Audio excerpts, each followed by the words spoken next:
giấy nhịn màu treo hãy căng ca ha treo tay to lũ sông bất bất thì lộ liễu sơi ấm liêu sâu chu trắng lôi che sayang nhi về an hồ xin một giờ hầm nhi xuống ngay tròn ấm liêu ngay dặn cảm tan xa tròn ngày càng cả hà pan luôn nhi to cuối một che ngày một giờ ê con che nhi thọ ngài nhưng mà khơi nhung sổ liền hình nê chín chín ba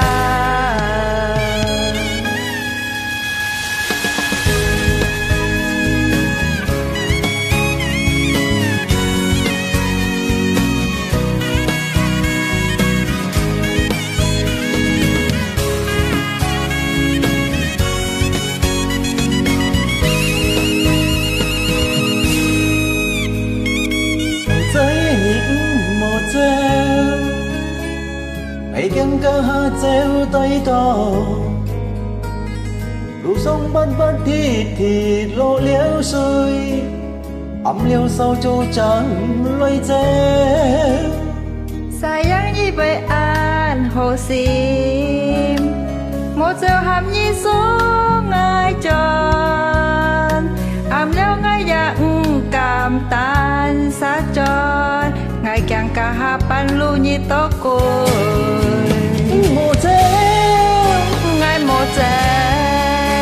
ê con che nhi thọ ngài nhưng mà khơi chung sổ liền hình nê chín chín ba một che ngày một giờ ê con che nhi thọ ngài